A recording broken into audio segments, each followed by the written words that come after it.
Okay, y'all, this is not going to be a Livescope Panoptics hate video, I promise. I'm just going to point out some things I've been thinking about. That's one thing about this YouTube stuff, and it makes you think. At least it makes me think. I'll be right back.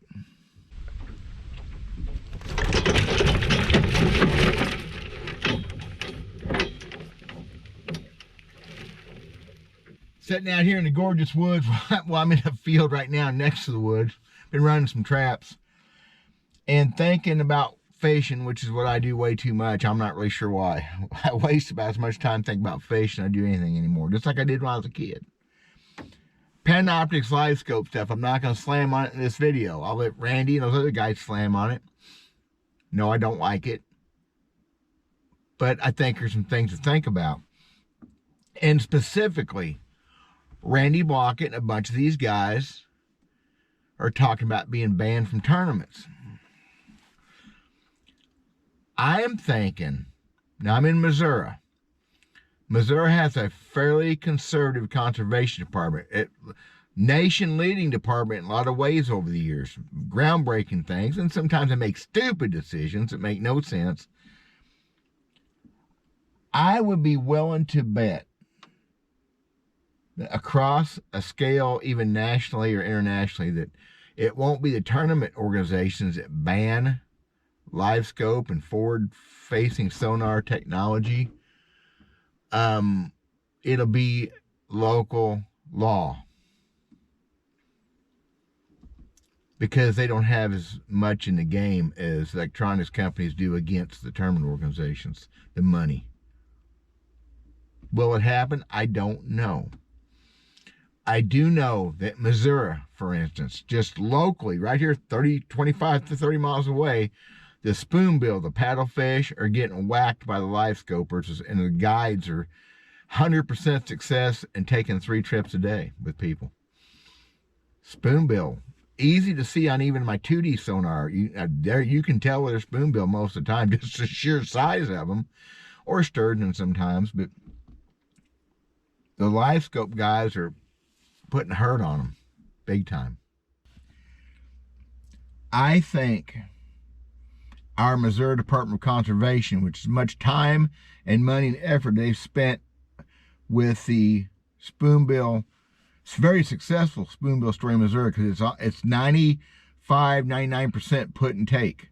They're stocked, they grow up, they're caught, and they're kept. They don't have spawning like they need to. I imagine some still spawn, and some places in Missouri still have rivers where they spawn, but on our lakes, Lake of the Ozarks, Truman Lake, Table Rock Lake, they're pretty much, yeah, I'm sure there's a few that make it up a river, make it up somewhere where they get a spawn to, but mostly, no. A lot of money involved in this. And I think and I'm sure the department's surely aware of it, how effective and deadly that this radar technology is on these fish. Maybe they won't rely so much on the crappie, because right now crappie fishermen are more Livescopers than bass fishermen, as far as I can tell. I mean, there's not very many crappie boats. Little 15-foot john boats like I have, a $3,000 john boat with $4,000 worth of depth finders on it. And not just the kids there either. The old guys are doing it too. And the tournament guys say we got to have it. Well, the Department of Conservation in Missouri, who's notorious for saying you can't do this because it's not moral or whatever, ethical. That would be my take. That's the way it will happen, if it happens. Do I want it to happen? I don't. I really don't care. I have no horse in the race, because I'm not going to use it myself, and I'm fully willing to be prepared to be beat by the guys that are using it. It's just me and the fish, like it always has been. But it is the thing. It's the coming thing. It's already here. It's what, 5-6 years now it's been here. And there's no stopping it by the bass tournaments and crappie tournaments and walleye tournaments. I mean, there's the circuits being formed that aren't going to use it, which is awesome. I would very much likely fish tournaments that didn't allow it, even on the boat. Whatever. It's a moral thing for people. I'm not going to get too shook up about it. It's amazing, though, how the Livescope Panoptics 360, what's Lowrance? See how knowledgeable I am on this subject? Here I am talking about it. AccuView? No, that's weather forecast. AccuView, about as accurate. Wow, how's that for rambling? It's a beautiful day, I tell you that. Gorgeous. Cold night, 40 degrees, sun shining. What were we talking about? Oh, yeah, Livescope. My dog's not racing that track. I think with people putting a smack on fish, especially our spoonbill population, I think our department will go, huh. They've outlawed several things over the years and then let it sneak back in. At one time, our conservation department said, no electronics allowed in the pursuit of game. That's what it said.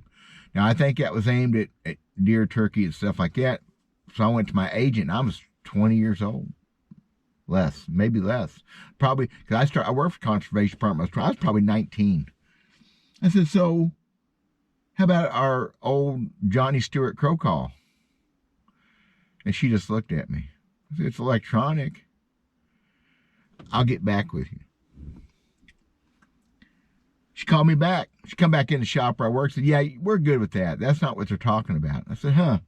How about my depth finder on my boat? She just looked at me. I said, it's electronic. You turn on it.